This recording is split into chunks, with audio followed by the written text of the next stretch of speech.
Ephesians,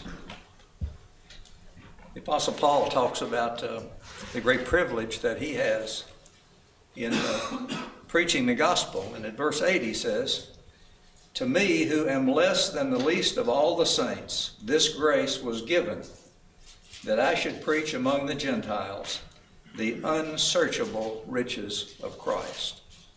The New American Standard Version says, I believe says, the unfathomable riches of Christ. What this means is that there are certain things that are incomprehensible, that we just cannot be able to comprehend them.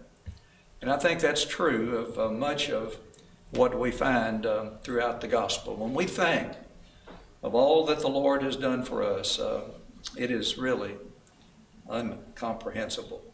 It is the unsearchable riches of Christ. One of the things that I think would fall within that category of being the unsearchable or the unfathomable riches of Christ is what we're doing this morning in partaking of the Lord's Supper. It seems to be so very simple, just two elements, the bread and the fruit of the vine.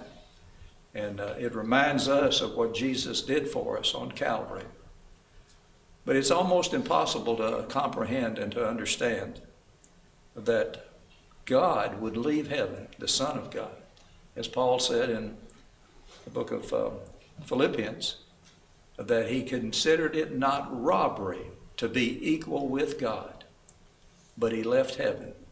He came and lived as a man, and that you and I might have the hope of eternal life. Let's keep that in mind as we partake of these simple elements, the bread and the fruit of the vine. As Paul said, that we look forward to his coming again. We look back to Calvary, but we also look forward to his coming again. Let's keep those things in mind.